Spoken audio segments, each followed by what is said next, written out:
There's a boat that leaves from Napoli every Thursday in the morning, and a nervous bride can share a bed with her soldier from the States.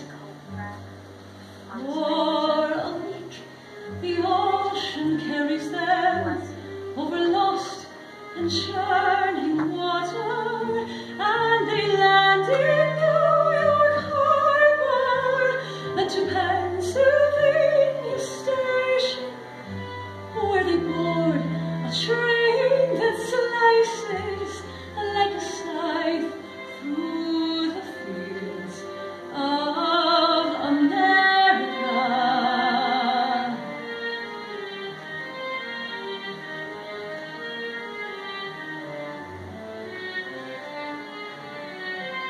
This is Albany, this is Buffalo, this is Cleveland, this is South Bend, this is Chicago, this is Osceola Station, where a truck will take them deeper into Iowa,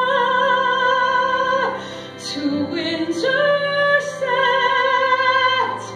and 300 acres waiting to be tamed.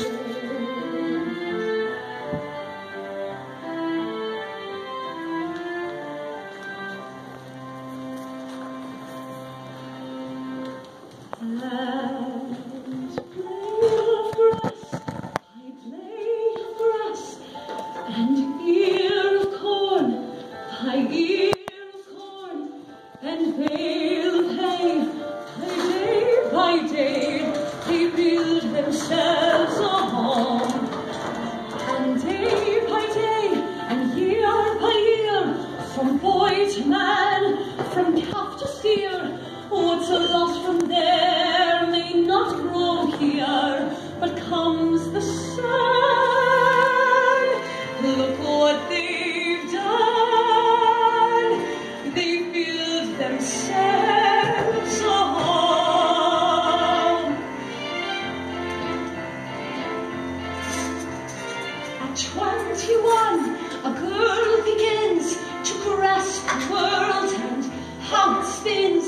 She grabs a box of safety pins and builds herself a home. And home is safe, and home is fair. The porch, the bath, the kitchen chair, the sharp and unfamiliar air. But blow by blow, she comes to know and builds herself a home for the sun and the daughter, and a million miles between the fire she used to set, the heart she used to break.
on the fairgrounds in Indianapolis by 8, which means we have to leave now. I'm not going. What is Carolyn upset about?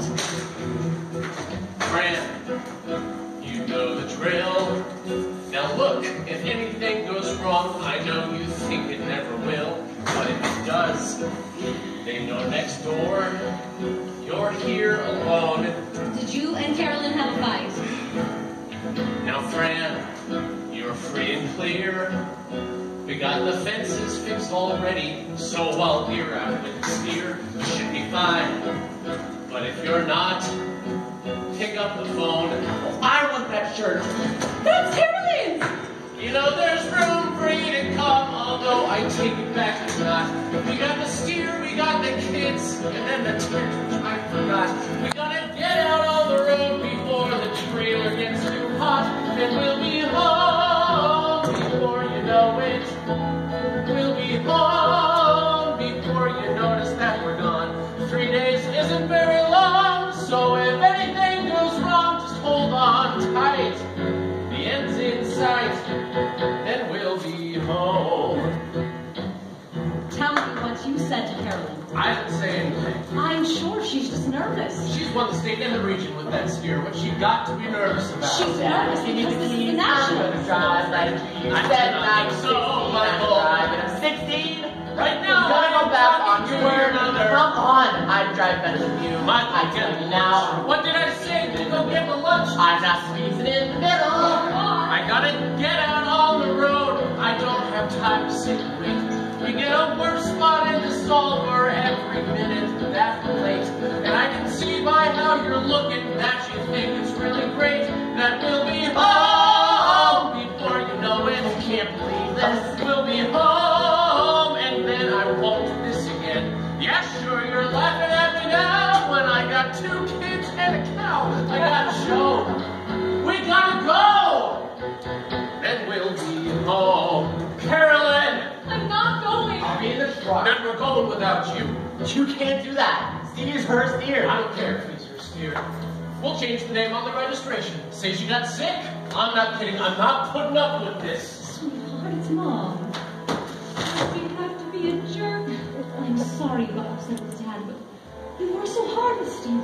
All you have to do now is go to Indianapolis, where you have to sound like him, where you have to say what he says you don't care about the farm. This could be your college education. Here, you should have made him stay in Italy. Then I could be Italian and you would be happy. And I wouldn't have to marry a farmer. You don't have to marry a farmer. This is 1965. You could go to college in Italy and live with Aunt Chiara and find somebody there. Nobody asked me what I want. Carolyn! Why would I go live with Aunt Chiara? Dad says she's a slut. Yeah, Mama.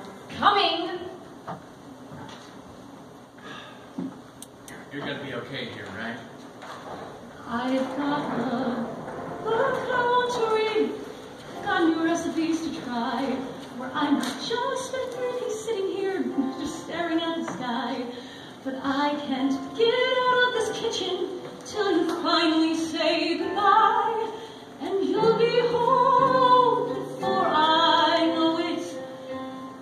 You'll be home before I notice that you're gone. Okay, then. We'll see you Thursday. You'll be home before I know it. We'll call from the road. All right, here we go.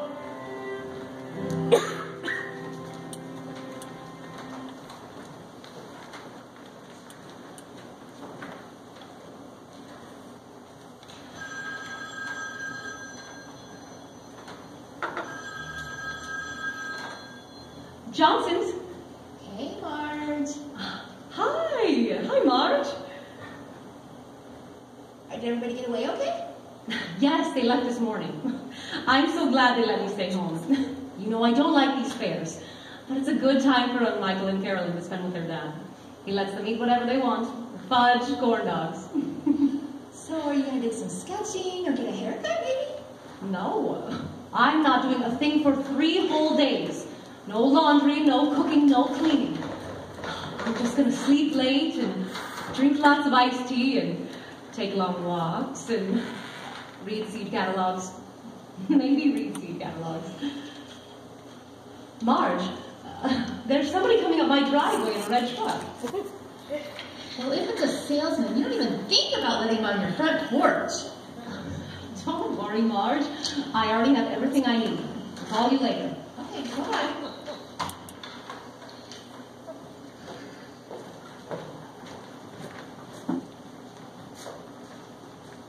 Good afternoon. Afternoon, ma'am. My name is Robert Kincaid, and the great National Geographic magazine has sent me here to take pictures of your beautiful covered bridges. Except my editor told me there'd be 7 of them, and I can only find 6. This last one here. The Roseman Bridge, I bet. That's the one. I just need you to tell me how to get there, that's all. It's not far. The locals have taken down all the signs. Kind of a joke, I guess. You're not a local? I live here with my husband and kids, but no, I'm not from here. Your accent's Italian.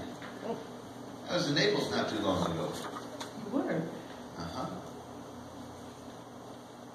Now, to get to the bridge. Okay, to get to the Roseman Bridge from here, you're going to head away from town, and you'll take a left at the 3rd Brown Barn. 3rd Brown Barn.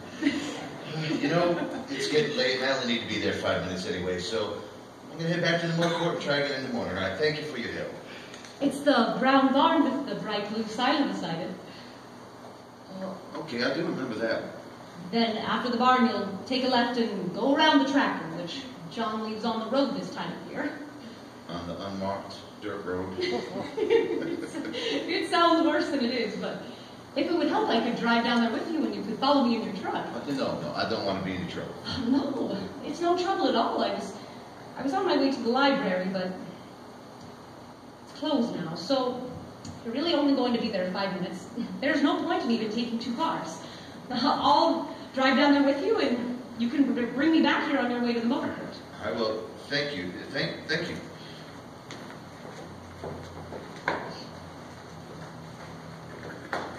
It's all right. When I first moved here, I got lost every day. I'm Francesca. Much obliged, ma'am. Where are you from, Mr. Kincaid?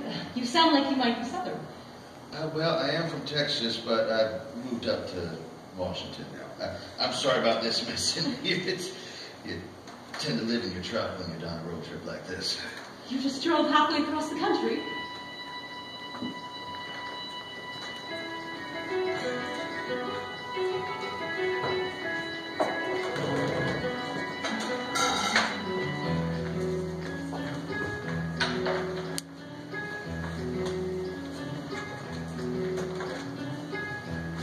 Left 8 days ago from Washington.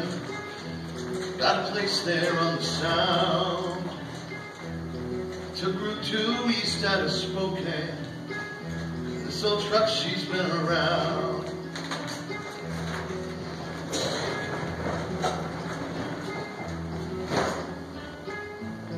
Went through Kalispell in North Dakota. Hit Minnesota on the way. Went around Lake Superior. I hit Des Moines earlier today. But I've been looking for something.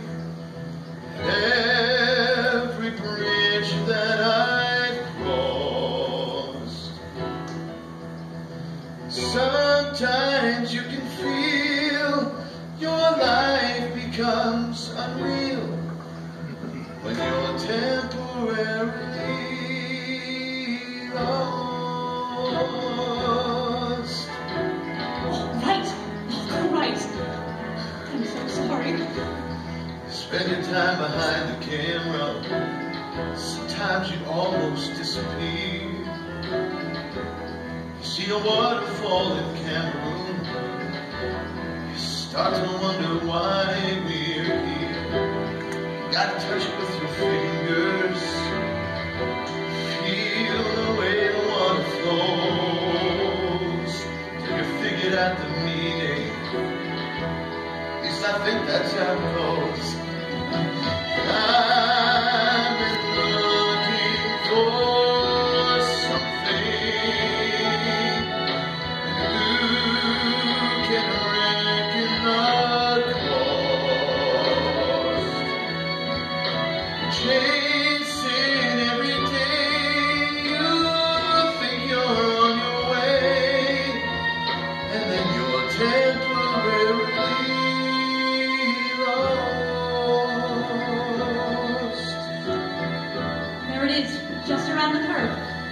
Portsmouth Bridge.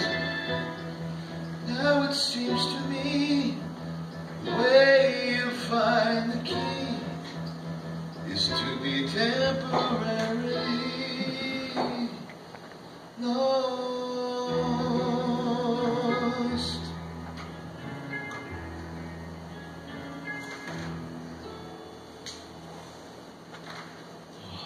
That is a beauty.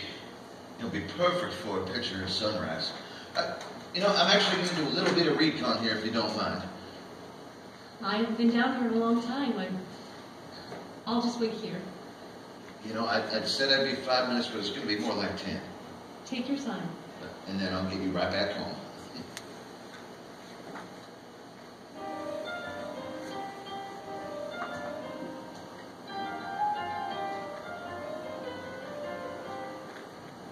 What do you call a man like that?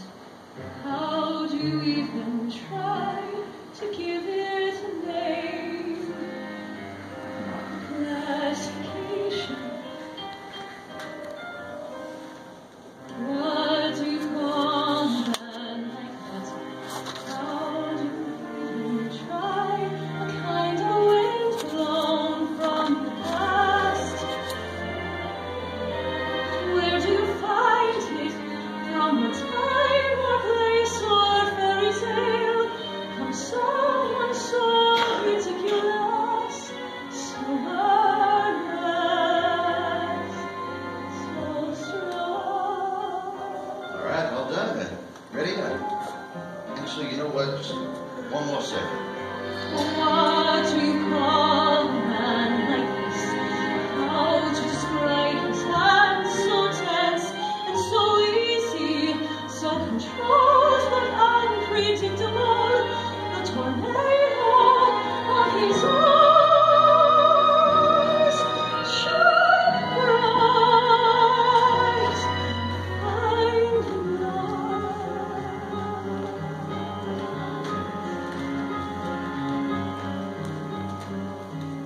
wanting something, knowing something, seeing something, something holy, something moving forward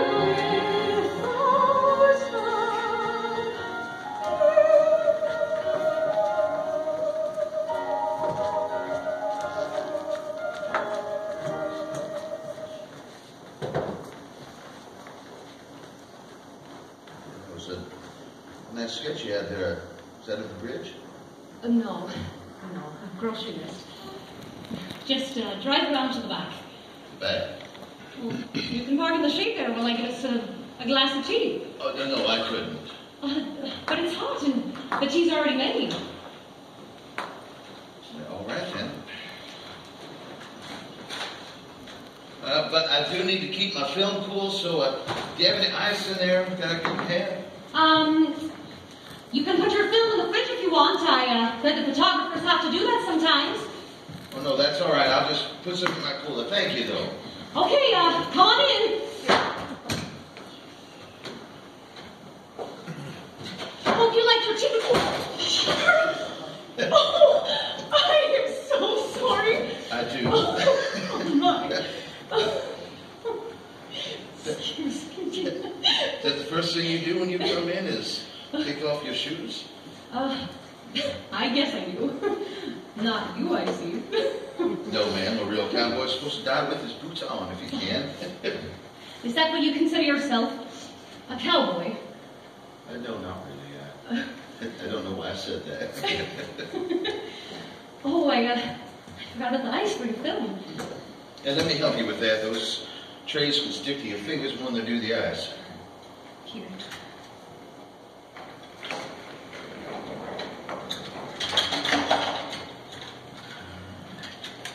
I'm just going to go out and get the film. Thank you.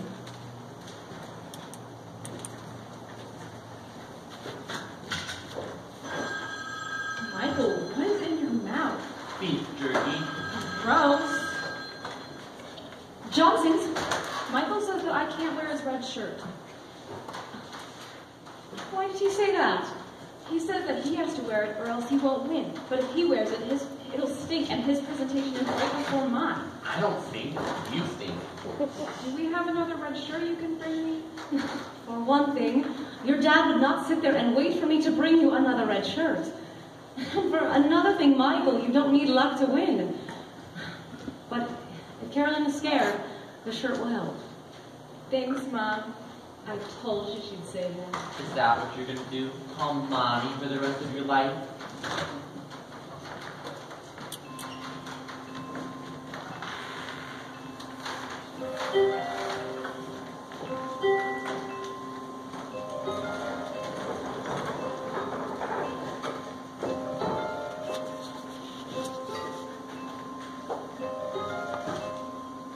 Having trouble?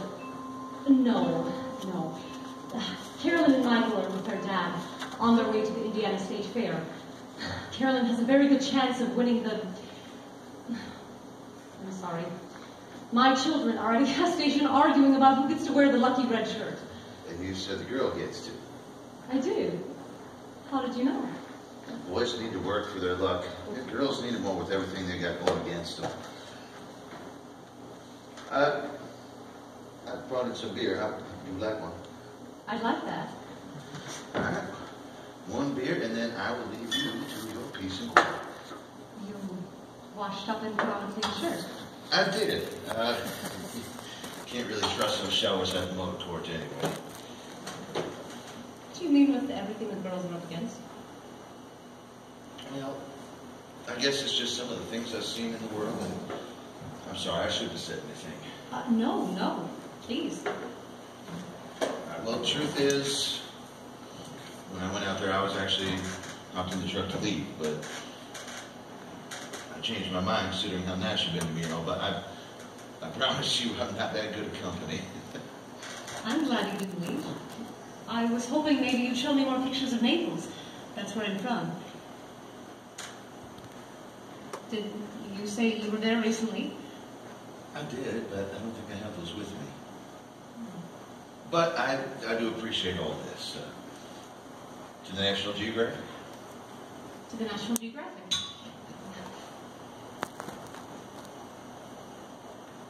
You know, I've never been to the real middle of the country like this before. It seems real empty.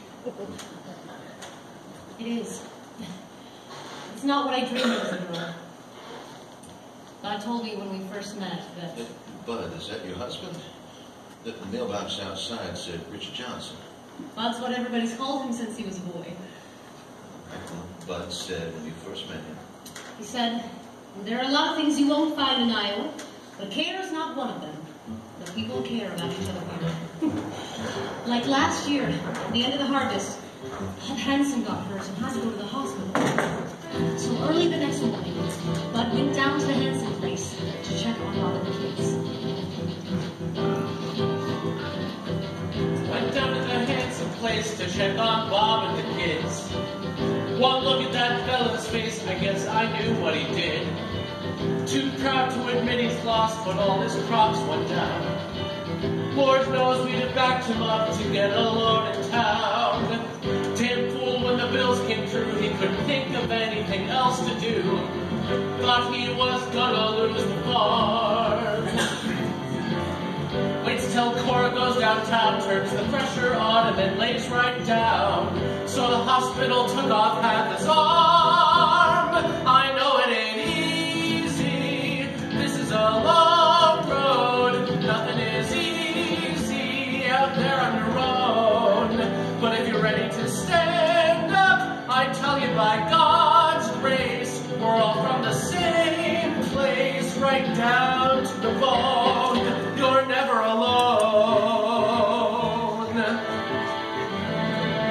Went down to the Hanson place to check on Cora and Bob. Went by with the trailer hitch, but that's a hell of a job. Hey, where's Michael?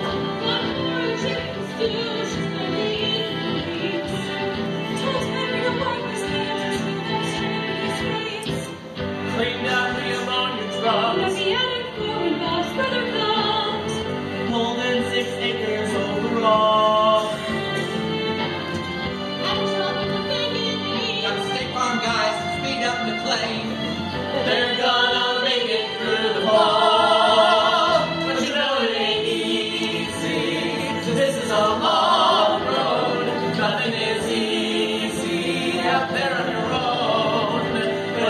ready to stand up. Where's hidden inside you?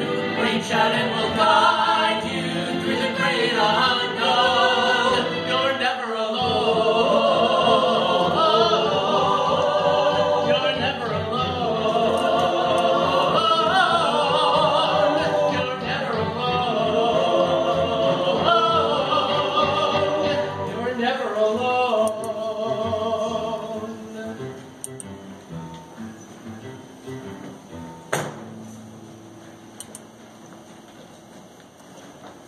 So what you're saying is that the houses might look empty, but they're not.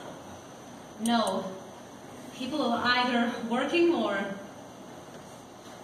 looking out their windows.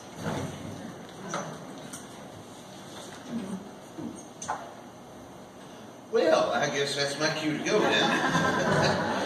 I don't want your neighbors coming over and seeing my truck parked in the back. I saw a couple restaurants on my way into town. Are either of them open? Oh, I wasn't thinking. Both those places are closed now, and there's only a vending machine at the motor court. There's really no place for you to eat until Des Moines, and they might be closed by the time you get there. That's all right. I've got some carrots, a couple apples in my truck. What time do places open up for breakfast? Early, but that's when you want to be taking your pictures. Well, then I best begin now. No, How about I make you supper? We should eat together. I mean, we could have pork chops and vegetables. No, I can't. Mr. Kincaid, in Italy, we would never let anyone leave hungry. Oh, I know that. I never ate like I did when I was over there. Now, is there something you Italians know that we don't? Maybe. All right, then. I'll stay, but only vegetables for me. I don't eat meat anymore. It's not a big deal. I just feel better when I don't. So, what can I do? You go into the garden and pick whatever looks good. I'll make vegetable stew and with dumplings and a salad. And I'll get cleaned up and I'll meet you right back here. Sounds good.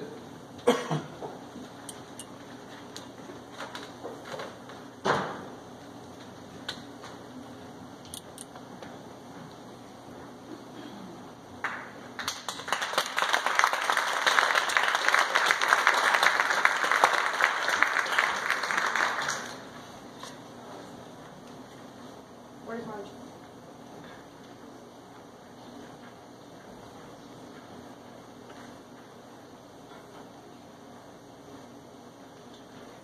Yeah. Shelby.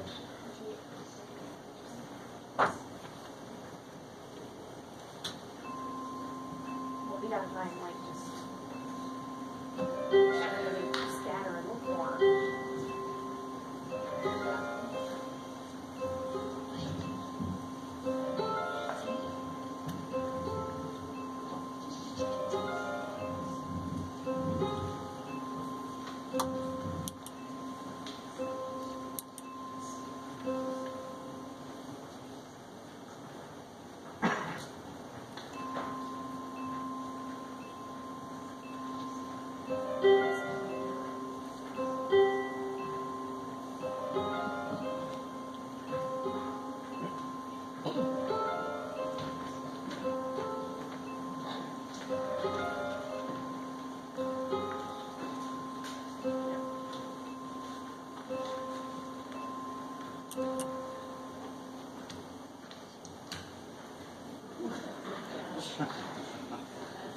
Charlie! Come quick! There's a man picking vegetables in Franny's garden. She said a man drove her driveway in a red pickup today. You don't suppose he's been there all day, do you? Marge, would you look at yourself? Put down those binoculars. Francesca wants to give a photographer a few zucchini. Well, that's her business. We're all of us giving food away this time of year. Put down those binoculars. Who knows the photographer? Well, Pete sat next to him in town when he came in for dinner at noon. Said he's here to take pictures of the covered bridges, and Pete told him where they were. And